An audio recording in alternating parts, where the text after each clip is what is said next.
Nggak mudah untuk melakukan, menentukan kebutuhan pasien hanya berdasarkan anamnesa dan pemeriksaan fisik saja, ya, maka ya tetap nggak efektif gitu loh maksudnya Bapak Ibu.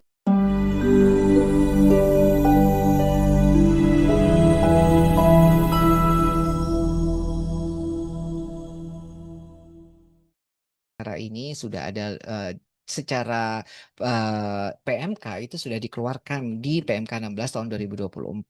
Apa sih yang dimaksud dengan sistem rujukan? Ya, rujukan pelayanan kesehatan perseorangan yang ini adalah salah satu layanan yang wajib diberikan oleh rumah sakit adalah penyelenggaraan pelayanan kesehatan dilakukan melalui pelimpahan tugas dan tanggung jawab secara timbal balik. Nah, artinya kalau sesuai dengan kompetensi Anda, maka nggak perlu Anda rujuk atau nggak perlu Anda limpahkan tugas itu kepada orang lain. Malah bahaya ya kalau Anda sesuai kompetensinya kok nggak mau ngeladenin gitu ya. Apalagi kalau kriteria kegawatan. Nah, tapi kalau tidak sesuai kompetensi Anda, maka Anda harus limpahkan ya si pasien ini dirujuk, namanya limpahkan tugas ini ke yang memang tepat. Ya. Nah, kemudian juga nanti yang sudah dapat penerima rujukan ini juga bisa dilimpahkan kembali, dirujuk kembali, namanya rujuk balik. Jadi yang dilimpahkan adalah tugasnya. Nah, supaya yang mengerjakan tugas berikutnya itu paham, maka Anda harus memastikan bahwa memang ini sesuai kebutuhannya. Jadi kita nggak salah nih kepada siapa nih yang akan melanjutkan tugas ini. Maka kita harus paham kondisinya pasien yang dibutuhkan pasien ini dan kemudian butuh level level, kompetensi yang bagaimana. Jadi intinya, nggak gampang-gampang karena bukan hanya sekedar kita tahu level kompetensi rumah sakit kita, tapi juga harus tahu pasien ini butuh apa dan kompetensi level apa yang dibutuhkan, gitu ya. Jadi nanti supaya lebih jelas, kita bisa lanjut di slide berikutnya. Pokoknya dipahami dulu ya. Jadi limpahan tugas. Nah, kadang ada yang nggak mau ya, nggak mau, kelimpahan tugas, ada secara sengaja ya. Jadi atau juga nggak mau merujuk balik secara sengaja. That is called defensive medicine. Jadi namanya defensive medicine kalau kita nggak mau, "Aduh aku nggak mau nerima tugas ini," gitu ya. Karena ini kasus-kasus ribet daripada nanti gua kenapa-napa. Nah, itulah yang disebut dengan defensive medicine. And then yang kedua, rujukan ini harus berdasarkan kebutuhan medisnya pasien. Jadi yang utama berdasarkan kebutuhan medisnya pasien, bukan berdasarkan administratif, kepentingan administratif atau apapun itu atau kepesertaan dan segala macam. Ya, dan yang kedua juga berdasarkan kemampuan pelayanan. Nah, artinya apa? Jadi, eee, kita itu definisi merujuknya, ini butuh dirujuk atau enggak, bukan hanya berdasarkan kebutuhan pasien ya, tapi juga berdasarkan kemampuan pelayanan, bukan kemampuan saya, gitu. Contoh misalnya nih, biasanya saya ini dokter anak misalnya ya, dokter anak. Biasanya saya pasien-pasien itu, biasanya memang kompetensinya saya Dok, gitu. Jelas ini kompetensi pasien anak. Harusnya bisa saya kerjakan. Tapi sekarang tidak lagi seperti itu, tidak bukan kompetensi pribadinya dokter saja, tapi berdasarkan kompetensi layanan. Jadi, layanannya punya kompetensi apa gitu, karena nanti, diagnosanya pasien itu berdasarkan nanti ujung-ujungnya di, masuk ke layanan apa, di RJC-nya itu nyambung ke layanan apa. Jadi unit layanan sekarang itu jadi 24 itu berdasarkan kelompok DRGs yang 27 dikonfirmasikan menjadi 24 unit layanan. Jadi pasti nyambung dengan DRGs-nya. Jadi begitu ya Bapak Ibu. Jadi ini bukan soal, ini misalnya saya dokter penyakit dalam gitu, biasa nangani KAD, pasien KAD yang datang gitu. Oh biasanya saya tangani di rumah sakit tipe C saya tangani. Tapi sekarang nggak bisa lagi, tergantung apakah KAD itu termasuk nanti diagnosa yang masuk kompetensi yang level mana, terus saya harus juga memastikan level layanan kompetensi layanan saya itu di level mana. Nah, kalau nggak pas ya maka saya harus rujuk. Meskipun biasanya saya biasa ngerjain pasien dengan, diagnosa KAD. That is why yang di sini disebutkan bukan kompetensi pribadi, tapi kemampuan pelayanan setiap vaskes. Nah, ya. Jadi ingat ya. Jadi berarti dok, saya dokter harus tahu kemampuan, harus tahu level pelayanan, kemampuan layanan vaskes saya dan kemampuan layanan vaskes lain. Betul. Dan jadi harus tahu masuk butuh medis ini butuh level layanan kompetensi mana. Betul. Ya. Jadi bukan hanya sekedar kompetensi Anda pribadi. Oke, kalau ada nggak ada pertanyaan, kalau ada bingung bertanya silakan tulis kolom chat ya. Jadi seperti ini Bapak Ibu ya. Jadi nanti ada pelayanan neonatal, jantung dan pembuluh darah, saraf, neurologi dan sebagainya. Jadi ini kenapa kok muncul 24 berdasarkan Inadi Ajis yang 27 dikonfirmasi jadi 24. Jadi diagnosa-diagnosa itu udah otomatis kayaknya nanti nyambungnya ke sini. Ya, jadi nanti kalau ada pasien datang diagnosanya apa, Anda cocokin nih sampai di sini pelayanan-pelayanannya masuk yang mana. Nah, nanti dari layanan ini pastikan kompetensi rumah sakit Anda apakah di level dasar, madya, utama, dan paripurna. Nah, nanti dari diagnosanya pasien tuh ketemu butuh level kompetensi yang mana, dasar, madya, utama, atau paripurna. Nah, kalau layanan di rumah sakit Anda itu nggak match, maka Anda perlu rujuk ke tempat yang paling sesuai. Nanti ada contoh kasus, Bapak Ibu bisa lebih jelas ya. Jadi yang jelas ini saja sudah banyak yang kalau kita nggak ulang-ulang belum tentu mengerti gitu ya. Dan saya ngerti dok, tapi teman-teman saya gimana saya cara jelasin juga belum tentu ngerti. Ya, apalagi dokter spesialis yang nantinya, sorry, ya. Oke, apalagi nanti dokter spesialis-spesialis yang sudah senior belum tentu bisa paham tentang konsep layanan berbasis kompetensi ini.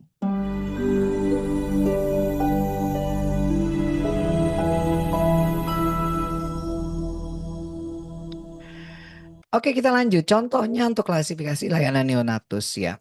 Layanan neonatus itu untuk bisa SDM-nya itu ada dasar, madya, utama, paripurna. Lihat, nah jadi kalau dulu misalnya ya, misalnya saya tipe C gitu, biasanya saya punya tuh rumah sakit, punya dokter spesialis anak, punya dokter spesialis bedah, tapi saya nggak punya dokter spesialis bedah anak. Bedah TKV saya nggak punya, ya. Dokter jantung saya punya. Dokter HT punya, mata, PK, dan radiologi dan punya. Jadi biasanya saya tipe C, mungkin saya di sini dok dulu ya. Tapi kalau tipe B itu harus ini punya SPA yang subendokrin untuk yang neonatal ya harus punya SPA yang subendokrin loh ya, spesialis anak yang subendokrin, harus punya spesialis bedah anak, harus punya spesialis bedah TKV dan harus punya spesialis saraf dan spesialis lain termasuk dokter gigi, spesialis bedah mulut, SPKGA dan spesialis perio. Nah, ini kalau yang biru itu bisa tersedia salah satu ya. Tapi saya juga ini dijelasin harus punya spesialis PA, MK, spesialis kulit, urologi dan segala macam. Nah, inilah baru kalau ini punya ya, maka layanan neonatusnya disebut utama level kompetensinya. Demikian juga paripurna itu kalau SPA-nya sudah ada sub mulai dari neonatologi sampai respirasi. Nah, ini juga ada loh spesialis anak yang apa namanya ada istilahnya tumbuh kembang dan pediatri sosial. Ada yang kemarin itu spesialis anak yang sub tuh pencitraan atau spesialis radiologi sub anak. Nah, ini macam-macam ya. Nah, artinya ya contoh nih saya nih misalkan biasa tipe C dok, ini kayaknya tipe C bisa nih Madya gitu ya. Tapi yang kedua ada namanya sarana prasarana. Nah, sarana prasarananya ternyata saya harus punya NICU kalau jadi Nadia ya. Punya NICU, NICU itu bisa disebut NICU kalau misal nanti harus punya ventilator khusus untuk NICU misalkan, belum lagi alat-alat lain. Nah, kadang saya NICU ruangannya punya, tapi kadang nggak punya alat-alat khasnya. Oke lah, saya anggap punya ICU, punya NICU, punya operasi, isolasi, perinatologi, dan rawat gabung saya punya misalkan. Nah, lihat nih sekarang alat-alatnya. Waduh, begitu alat-alatnya, kayaknya saya nggak bisa memenuhi misalkan echo. Ya, saya harus punya echo yang ada probe neonatal cardiac. Saya punya USG yang punya probe neonatal head, jadi untuk kepalanya neonatus. Ya, saya harus punya ventilator yang khusus neonatus. Neonatus tuh biasanya berat badannya 500 ke atas. Kadang ventilator kita punya, tapi berat badan 1.500 gram ke atas gitu ya. Jadi kurang. Nih saya nggak punya. Saya harus punya misalkan set vaskular tuh. Jadi ada juga set terapi hipotermia. Kemudian saya juga punya amplitude EEG. Nah, untuk EEG pemeriksaan gelombang di kepala ya. Kemudian punya satu set basic operasi anak. Ya, jadi harus punya untuk satu set bedah anak. Nah, sementara saya tipe C, saya nggak punya bedah anak, berarti ya saya nggak bisa di level madya. Padahal biasanya saya di tipe C itu ya untuk neonatus saya kadang dokter saya tuh nangani misalnya hipotermi, kasus-kasus hipotermi, kasus-kasus asfiksia, masih nangani kasus-kasus misalnya hipoglikemi, masih nangani ya. Nah, tapi mungkin nanti ke depannya belum bisa lagi karena saya terhambat dari sisi alat-alat ini. Misalkan gitu. Dan ini contohnya portable X-ray. Belum tentu rumah sakit tipe C punya portable X-ray. Nah, ada juga alat-alat tidal breathing analysis.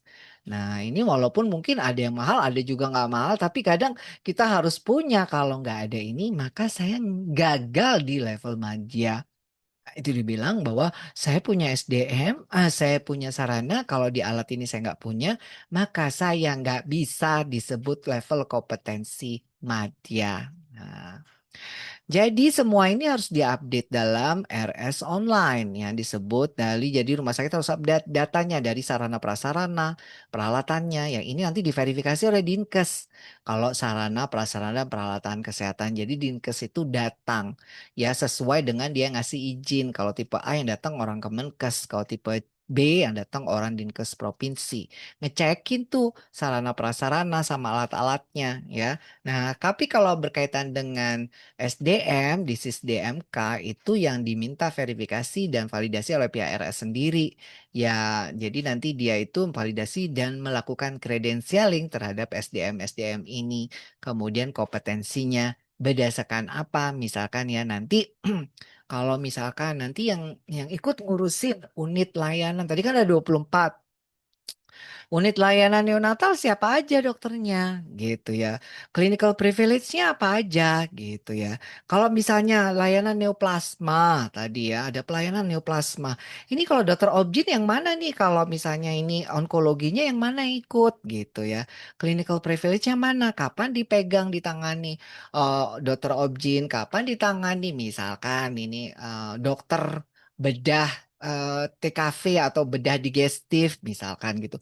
Kapan ditangani oleh dokter yang lain-lain. Nah, itu kan harus ada clinical privilege-nya. Nah, ya, jadi supaya nanti clinical pathway-nya itu jelas. Nah, itu semua dimasukin ke res online. Nanti dari Kemenkes itu nanti verifikasi level kompetensinya dasar, madya, utama atau paripurna. Nah, ini balik lagi semakin rumah sakit update berubah ininya nanti berubah lagi level kompetensinya. Kayak gini ya. Jadi ada satu, dua, tiga, ada segala macam. Nanti contohnya neonatal ini. Jadi ada level kompetensi dasar, kemudian madya, utama, paripurna. Ada juga rumah sakit yang tidak kompeten. Jadi dari 3.000-an rumah sakit per 25 September itu yang baru melakukan sinkronisasi itu baru 77%. Sisanya itu banyak yang belum. Nah, dari 77% yang masuk itu ternyata ada 37%, hampir 40% tuh nggak punya kompeten. Bahkan dasar pun nggak memenuhi kompetensinya. Gitu ya. Dan saya yakin yang belum masuk ini lebih banyak mengisi di level tidak kompeten atau di level dasar. Lihat di level madya, yang dulu biasanya tipe C itu dulu ya kita anggap gitulah ya. Kalau madya itu oh paling tipe C, cuma ganti madya. Itu cuma yang masuk level madya itu cuma 6%. Bayangin, 6% tuh dikit banget. Yang utama itu cuma 1%, sedangkan paripurna cuma 0,09%. Gila ya. Jadi ini sedikit sekali. Nah, makanya kemungkinan besar tidak tercapainya ini kemungkinan besar dari alat sarana prasarana. Yang kemungkinan nanti akan dipenuhi dengan apa? Dengan tadi Shopee, nah ya. Jadi tadi dengan apa namanya rujukan berjenjang tadi mungkin dapat soft loan dari pemerintah kemungkinan akan seperti itu dilengkapi lah alat-alatnya karena kemungkinan nggak masuk ini bisa jadi karena dari ketidaklengkapan alat-alat medis. Biasanya kalau paripurna itu level nasional, kalau utama itu level provinsi, kalau madya itu level kota atau kabupaten. Kalau dasar itu level ya terdekat lah rumah sakit terdekat itu level dasar gitu. Ya harapannya begitu pemerintah ini modelnya ya. Alright. Nah, jadi kalau misalkan kita tadi data yang untuk neonatal itu di per September ya tadi data per September yang masuk 77% tadi ternyata paling banyak itu sebenarnya yang nggak kompeten sama sekali. Kenapa bisa dong nggak kompeten sama sekali? Ya mungkin dari SDM-nya atau mungkin karena dari sarana atau justru dari alat-alat kesehatannya. Ya, semuanya banyak kan di level dasar, madyanya utama, paripurnanya sedikit banget. Nah, padahal, nah kalau dia berdasarkan yang kemarin-kemarin, inasi bijis yang kemarin, ya, itu sebenarnya paling banyak pasien-pasien neonatal tuh butuh layanan yang di level utama, ya. Baru kemudian madya dan baru paripurna, baru kemudian dasar. Sementara rumah sakit itu baru paling banyak malah nggak kompeten, terus dasar dan paling sedikit ya seterusnya seterusnya. Artinya pertanyaannya apa nih? Pertanyaannya nih, kalau segini banyak utama, sementara rumah sakitnya yang butuh itu, yang masuk level kompetensi madya itu sedikit, utama itu cuma 6% sedikit. Nah, pertanyaannya, apakah akan terjadi penumpukan pasien neonatal di kompetensi madya dan utama? Tulis di kolom chat yes atau tidak. Yes, yes. Ya, secara di atas kertas bakal iya, tapi kan tadi Kemenkesnya tidak. Ya, nanti kalau pasang ring langsung ke tipe A nggak perlu berjenjang. Ya, itu yang pasang ring. Tapi yang lain-lain dengan level kompetensi tadi sangat mungkin kalau di atas kertas ya bisa terjadi penumpukan di level kompetensi madya dan utama. Jadi pertanyaannya sekarang ya, apakah ya betul? Kok itu tidak? Bisa jadi tidak kalau apa? Ya, kalau misalnya pasien tuh menolak dirujuk. Ya. Contohnya nih kasus-kasus neonatal kan bisa jadi ya memang bayi umur 3 bulan neonatal. Tapi bisa juga dari ibu hamil yang melahirkan baru lahir, bayinya baru lahir. Misalnya BBL, berat badan lahir rendah misalkan ya.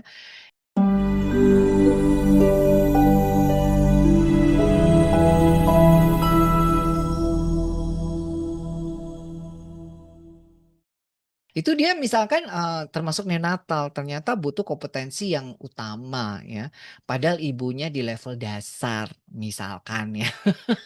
Ibunya di level dasar terus harus berpisah sama ibunya. Pasti banyak juga yang menolak-menolak apalagi jauh gitu ya. Pasti nanti kayaknya nggak akan mudah gitu. Dan di level utama itu di provinsi lagi yang bisa memenuhi. Nah nanti akan bisa terjadi chaos. Ya, penumpukan-penumpukan yang kalau memang iya secara di atas kertas atau secara tidak di atas kertas realitinya nggak numpuk sih, tapi banyak yang menolak dirujuk. Sehingga akhirnya bisa jadi turun kalau misalnya dibilang bisa turun bisa enggak. Tapi kalau misalnya ternyata loh rumah sakit madya aja bisa banyak menyelesaikan persoalan pasien-pasien di level kompetensi utama. Misalkan begitu ya. Ya, lantas ngapain kalau memang bisa ngapain harus pasien ini harus disebut harus dikerjakan di level kompetensi utama. Jadi misalnya gini nih, bayi-bayi ini setelah diidentifikasi sebenarnya butuh level kompetensi utama. Tapi kalau semuanya dikirim ke provinsi, yang mana provinsi itu hanya sekitar 6%, padahal provinsi kita itu banyak ya, 338 provinsi. Nah, jadi artinya masih even 30 pun nggak ada 30 itu rumah sakit yang level kompetensi utama berdasarkan data 25 September ya. Berarti kemungkinan bisa terjadi adalah apa namanya, referral yang tidak sesuai dengan level kompetensinya bakal banyak. Karena apa? Satu, bisa juga karena aksesnya sulit secara geografis. Juga dua, kalau pasiennya itu menolak. Yang menolak dirujuk karena berjauhan. Nah, akhirnya nanti gimana? Nanti rumah sakit akan melakukan sesuai dengan level kompetensi di rumah sakit itu, ya.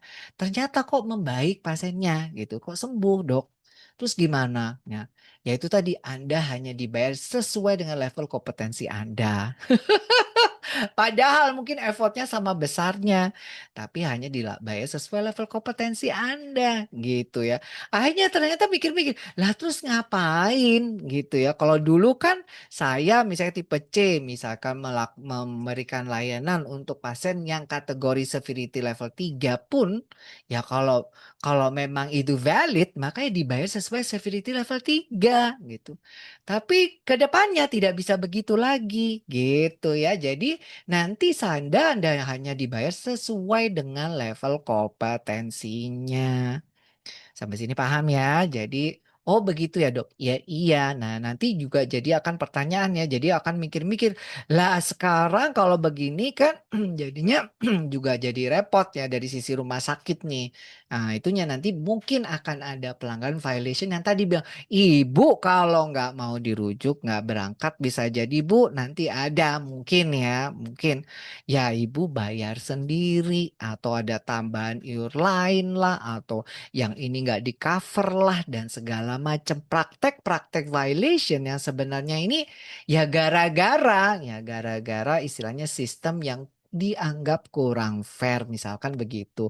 Karena kan siapa yang mau ngerawat sesuai level kompetensinya ya, tapi kan kita harus tetap kasih yang terbaik. Nggak mungkin ya udah karena ini nggak sesuai level kompetensi saya rawat sesuai level kompetensi asal-asalan kan nggak mungkin ya kan. Pasti kita upayakan terbaik dong supaya sembuh. Karena kalau ada apa-apa, banyak insiden, banyak kematian, banyak morbiditas, mortalitas, ya pasti jelek lah nama rumah sakit kita, ya image rumah sakit kita jelek lah ya, indikator-indikator mutu kita, indikator mutu nasional kita akan jelek lah ya, jadi outcome kita jelek gitu maksudnya. Sampai di sini paham atau tidak yang saya sampaikan? Takutnya saya terlalu berbusa-busa kata-katanya. Silakan tulis di kolom chat. Kalau nggak paham, silakan tulis bertanya atau juga bisa resen langsung ya. Tulis.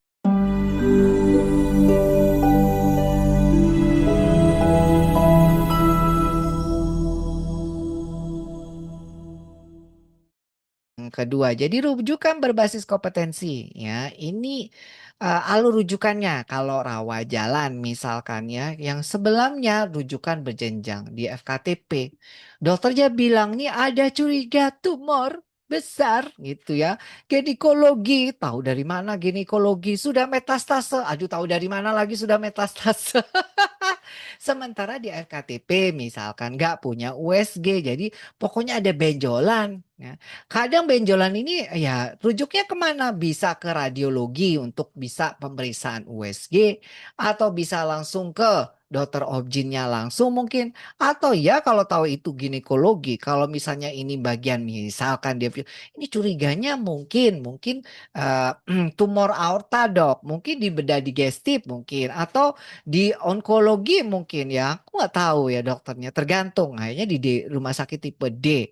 Ternyata nggak ada onkologi, ginekologi langsung ke tipe B. Dirujuk lagi ke tipe B. Tipe B nggak punya layanan onkologi, ginekologi, dan kemoterapi yang lengkap. Rujuk lagi ke tipe A.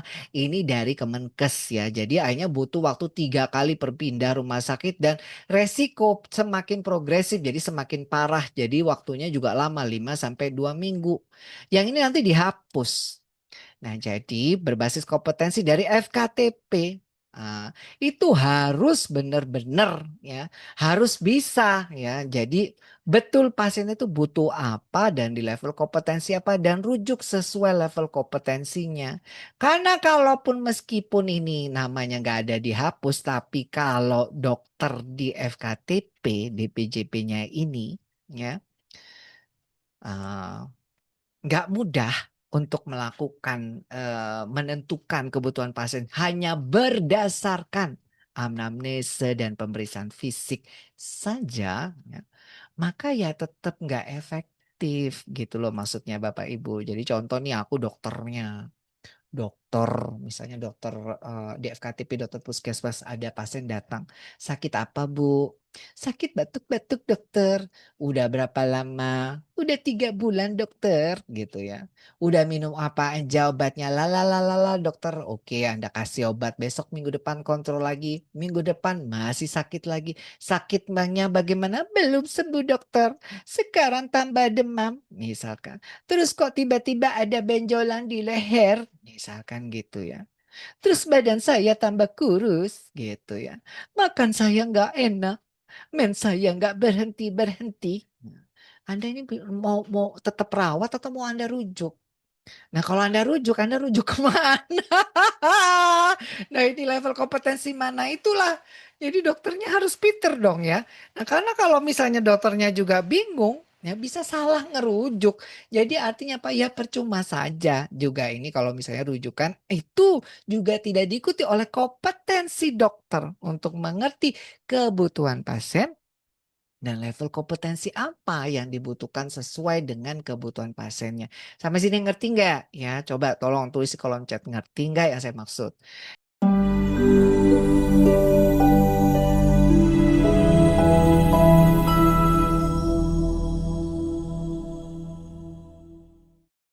Jadi bukan hanya soal kita paham, kita, sudah tahu pemetakan level kompetensinya, kompetensi rumah sakitnya juga, tapi juga kemampuan kita untuk bisa secara ya, secara detail ya, untuk memastikan tahu nggak ini level kompetensinya. Karena kalau salah ngerujuk, ya, merujuk pasien ke level kompetensi yang tidak sesuai, ya, merujuknya ke tidak sesuai, itu kita bisa dimintai pertanggungjawaban gitu Bapak Ibu. Ya, dari MDP juga Majelis Disiplin Profesi itu salah satu butir pelanggaran disiplin profesi, Anda merujuk ke level kompetensi yang tidak sesuai. Alright, jadi jenis rujukan ini ya, itu sebenarnya yang penting adalah tergantung DPJP-nya. Jadi penentu rujukan ini tenaga medis sebagai DPJP. Jadi DPJP inilah yang menentukan Bapak Ibu. Apakah nanti mau rujukan horizontal, vertikal, atau rujuk balik.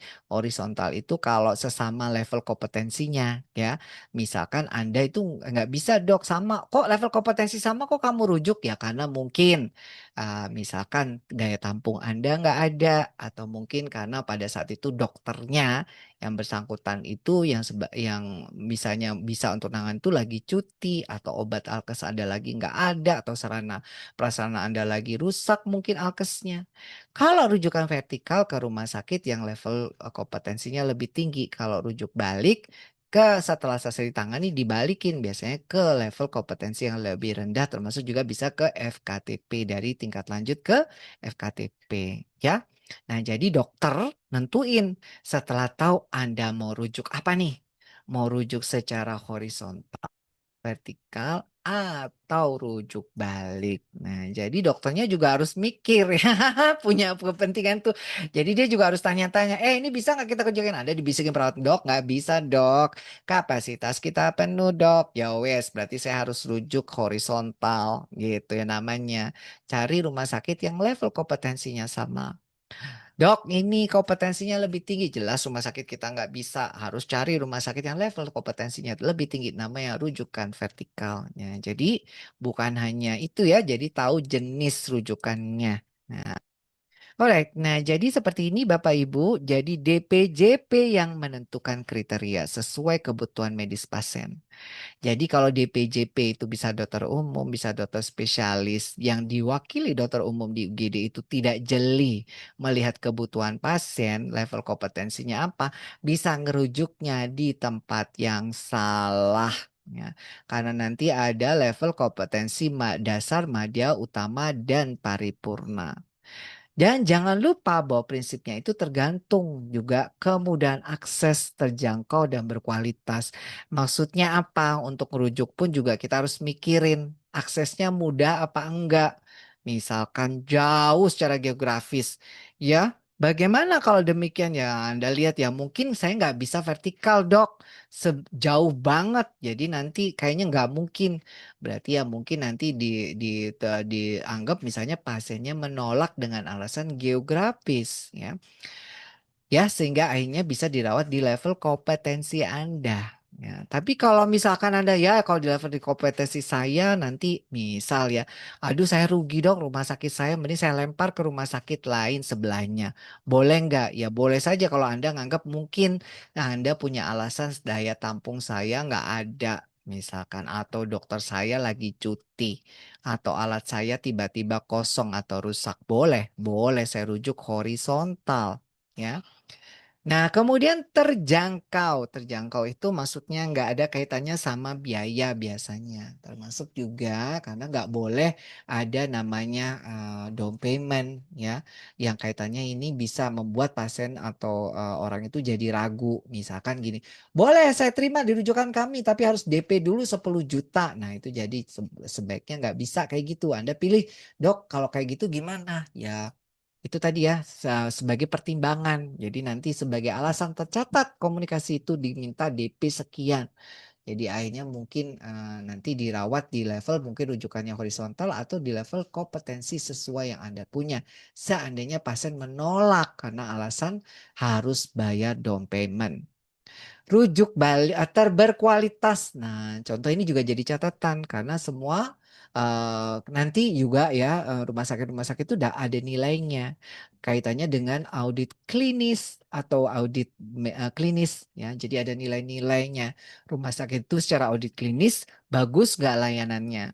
Nah, mungkin nanti ke depannya juga bisa saling lihat rumah sakit sana bagus nggak ya layanan klinisnya, audit klinisnya. Karena kelihatan tuh ada sesuai target atau enggak, ada rumah sakit pengampu dan rumah sakit yang diampu. Nah, kalau bisa pilih misalnya Anda mau ngerujuk ke rumah sakit horizontal, ada 2 rumah sakit pilihan. Pilihlah yang lebih berkualitas. Misalnya kalau ditanya, "Bagusan mana, Bu, Pak, Bu?" gitu ya. Ya pilih yang lebih punya nilai lebih bagus, biasanya gitu. Nah, kriteria ini ya itu harus berupa ada 3 kriterianya. Apakah rujukan itu berupaya untuk penegakan diagnosa, ataukah untuk terapi, ataukah untuk tindakan yang tidak dapat dilakukan di vaskes perujuk ya. Nah, maksudnya apa? Jadi ini kriteria indikasi untuk rujukan. Nanti kejelasan ini lebih lanjut ditetapkan oleh menteri yang sampai sekarang belum keluar termasuk kriteria rujuk baliknya. Pertanyaan saya, bolehkah kita mengerujuk karena plafon habis? Tulis di kolom chat.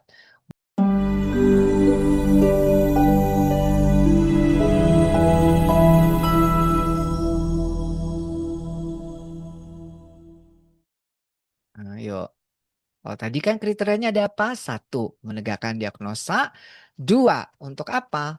Untuk kriteria terapi. Yang ketiga, untuk kriteria tindakan. Jadi saran saya, kalau dokter umum di FKTP, dok kayak saya sulit, apalagi saya harus punya ini menggali kompetensi di segala macam. Boleh Anda ngerujuk dengan kriteria diagnostik dulu gitu Bapak Ibu ya. Jadi misalnya dok bagaimana saya menentukan pasien ini begini begitu. Sebelum nanti ketemu diagnosanya bingung. Boleh nggak saya merujuk kriterianya adalah untuk menegakkan diagnostik? Boleh Bapak Ibu.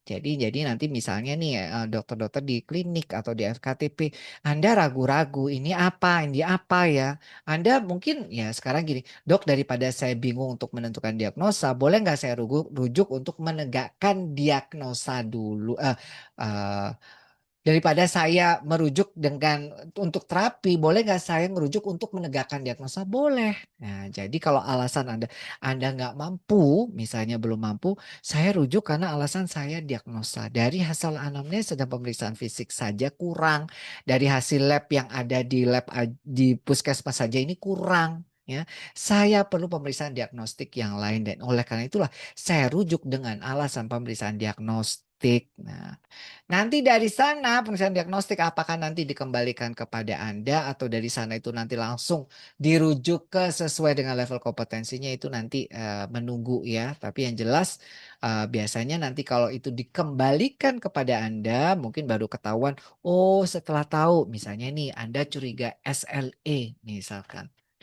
Ini curiga pas ini kena SLE Dok karena begini begini begitu, tapi kan saya sebatas curiga. Belum tentu diagnosanya. Nah, ini saya rujuk ke mana? Ke dokter yang mana? Gitu ya. Padahal nanti kalau misalnya kriteria rujukan itu sesuai level kompetensinya, harus jelas diagnosanya apa. Sementara saya kan belum jelas. Baru kemungkinannya. Boleh nggak? Nah, udah Anda bilang, untuk menegakkan diagnosa SLI Anda perlu pemeriksaan apa? Kayaknya perlu pemeriksaan anetes misalkan. Oh ya sudah, boleh nggak Anda rujuk dulu untuk pemeriksaan diagnostik anetes. Nah, pemeriksaan itu ada di mana misalkan? Misalkan di Fatmawati misalkan ya.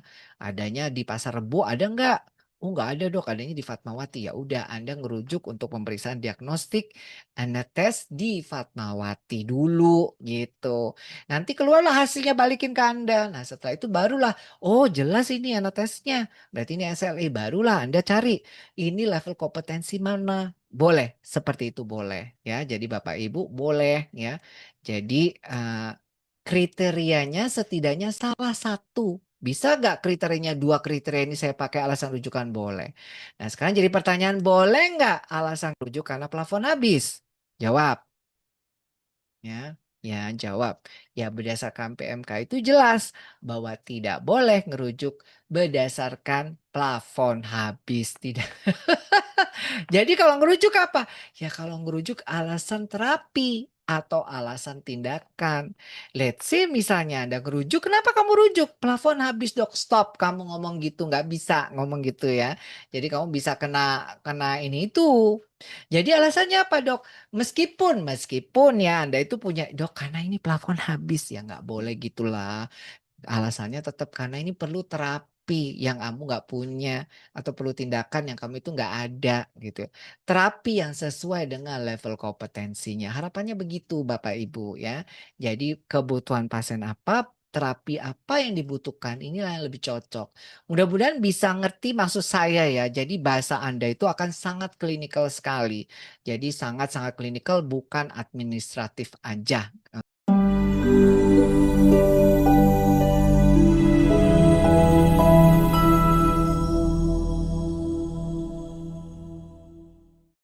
Ya, silakan jawab kolom chat ya biar rame.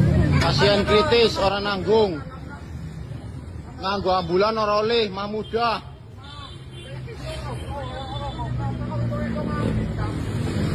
Nyambat ambulan ora oleh, mah mudah.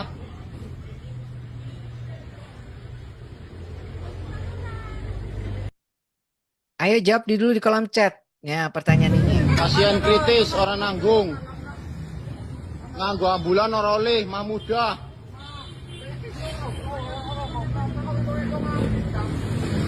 Nyambat ambulan ora oleh, mah mudah.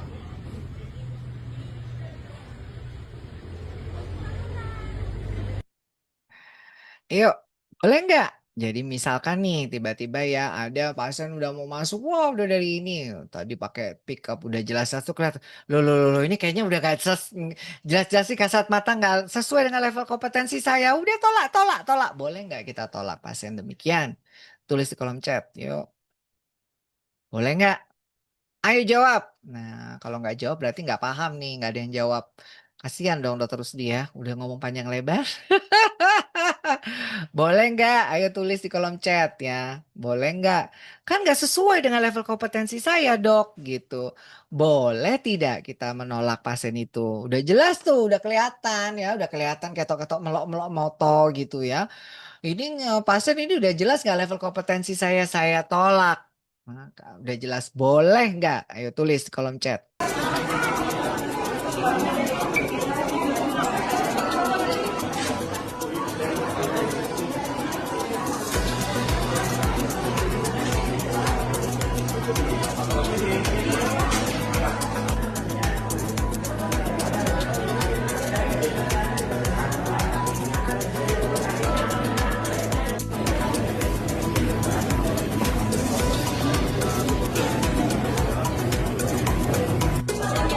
Apa? Mual aja. Pusing ya. Mual pusing. Ada yang itu ya. Susah ya. Yang penting sekarang ya. Perasaannya gimana? Dikecualikan bagi pasien dalam keadaan satu gawat darurat yang berasal dari bisa vaskes atau masyarakat atau tim. Kalau udah datang tuh nggak boleh ditolak katanya ya. Kejadian luar biasa, wabah, darurat, atau ketentuannya lain yang ditetapkan oleh menteri. Kadang masyarakat itu ya nggak ngerti kompetensi mana ya, langsung aja bawa pickup masuk ke rumah sakit. Bisa jadi dari tim SAR langsung aja bawa masuk ke rumah sakit atau institusi lain ya. Jadi artinya kalau misalnya sudah dalam keadaan gawat darurat dibawa sembarang rumah sakit mau level kompetensi sama benar atau enggak benar tidak berlaku. Jadi Anda harus terima ya Bapak Ibu. Jadi Dok kalau misalkan udah masuk ya, udah masuk Anda sesuai triase ya harus terima dulu. Terima itu untuk diatasi kegawat daruratannya. Setelah itu boleh silakan Anda rujuk kalau sesuai level kompetensinya. Maksudnya begitu ya. Jadi Anda harus terima. Jadi nggak boleh tiba-tiba belum distabilisasi, udah jelas kelihatan mata baru di triase aja udah jelas-jelas ini bukan level kompetensinya misalkan ya. Itu nanti dirujuk aja. Nah, itu nggak boleh ya. Jadi harus dilakukan perawatan kegawat daruratan.